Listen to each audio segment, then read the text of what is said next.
Welcome back to the podcast. I wanted to start a series on stress and anxiety, and basically like what is stress and anxiety, how to cope with it, how to deal with it, things that can help you lessen it or kind of control it. Um, and so for me, one of the most traumatic things that I've experienced as of late was on January 15th. My mother died, and that left me scarred. Of course, it's caused a lot of stress and anxiety, and I've always had anxiety. I technically have PTSD. Um, Talking with therapists and counselors, it derived from my childhood, growing up in East Atlanta Zone 6, and doing all that craziness that was back there in the 90s. But stress Stress is just your body's response to your outside world, to your external factors, things that are affecting your life, right? So, a lot of folks get stressed out by traffic. They get stressed out by their kids' behavior, people they live around. So that's your external factors, but also you have an internal factor, stress that's caused by your own mind. So your own mind, especially if you have things that were traumatic, or you have resentment, bitterness, things like that, um, that you haven't dealt with. Those things start to affect you internally, to where your mind is always working at a high speed to protect you from that traumatic situation again. So your mind's in overdrive, or you know uh, your mind would just be trying to protect you, or you may be thinking about things that you worry about. Those are all things that are caused like internally. And so for this series, I want to discuss just a handful of things that cause stress, specific examples, and what we can do to mitigate or minimize the effect that it has on them. So me being who I was before the military and who I am now, one thing I can tell you is I used to be a humongous procrastinator. And so the reason why procrastination is being discussed, on an episode about stress and anxiety, is because procrastination causes stress and anxiety.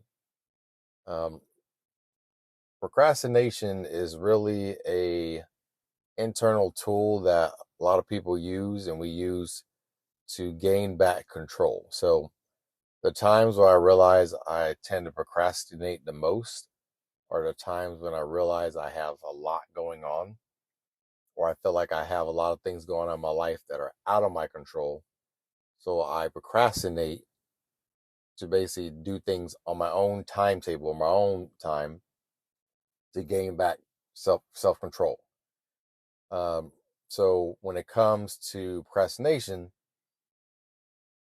when you decide to like put things to the side, you're only prolonging the inevitable, which is some things you're going to have to deal with whether you want to or not, and you're just putting them off. And then what ends up happening is the snowball effect. You end up having this task, this thing you got to do, that thing you got to do.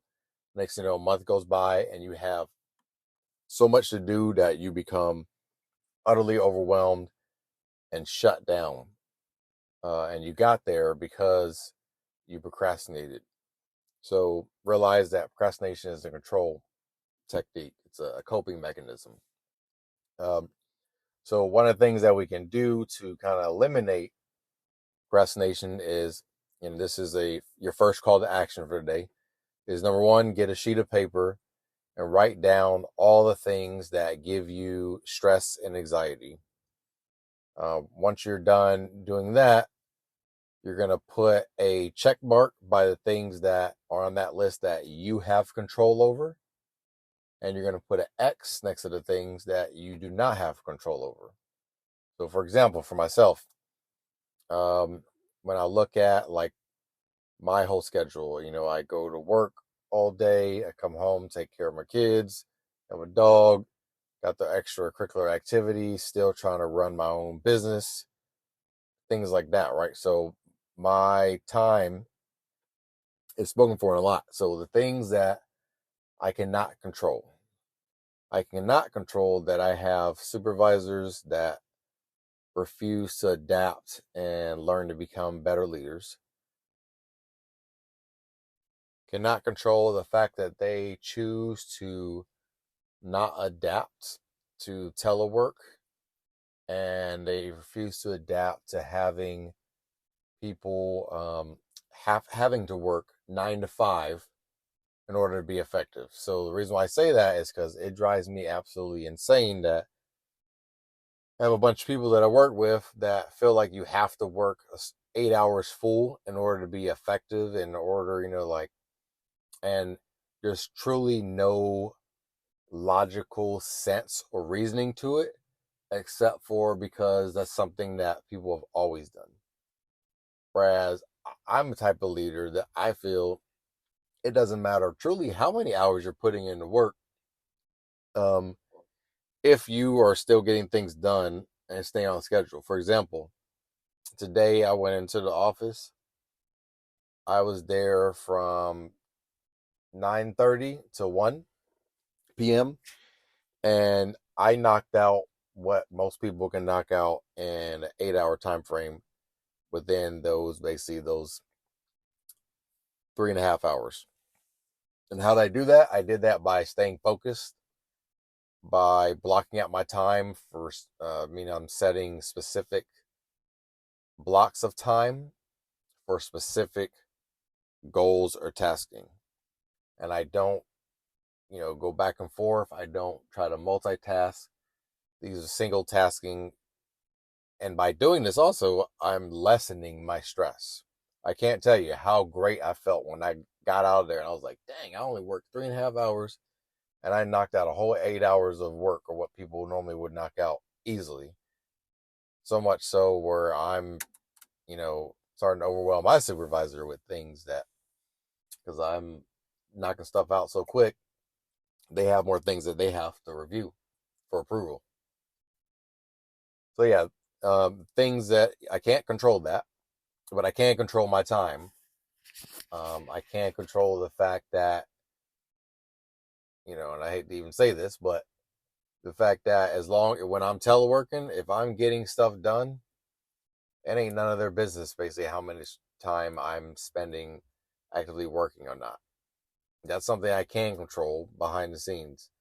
I can control that when they try to overwhelm me with a bunch of random things and make them all priorities, I can control my attitude towards it and I can control my communication. So what that looks like is saying, hey, just want to let you know you've given me a lot of tasking. You've made them all priorities. However, I have this one thing here that's a major priority. What tasking that I'm doing now would you prefer that I put to the side in order to get this one done? Because I have like 10 other ones, and let them decide, and let them realize that they're overwhelming you and that their expectations are unrealistic. I can control whether I work out or not, which also helps with stress. I can't control how many hours there are in a day. I can't control what I do with those hours in a day. You'll start to see the pattern now. So that's the first thing you're going to do is write down a list of things that stress you out, cause anxiety. Check off the ones that you have control over, put an X by the ones you don't have control over. The ones that you don't have control over, I know it's going to be so hard to do, but try not to worry about those things. Those things are out of your control. That's just part of life, and those are just things that you're going to have to just deal with. The way you can minimize those stressors is how much time and energy you give toward to them. So that's a couple of things, and I hope y'all understand that procrastination, it's deadly. Like, I would procrastinate. Like, okay, fine, you want to try to overwhelm me, fine. I'm gonna do it, but I'm gonna do it the bare minimum, and I would spend bare minimum time on it, or say, hey, I'm gonna need an extra deadline in order to lower my stress, right? But it's causing more stress because now my supervisor gets pissed off that something's not on time, right? Um, so yeah, avoid procrastination. And for the next episode, we'll talk about resiliency, which is how to deal with stress,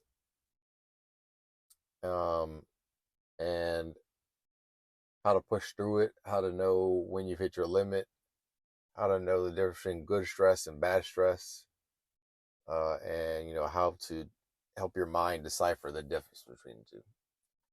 All right, thanks for tuning in, everybody. God bless.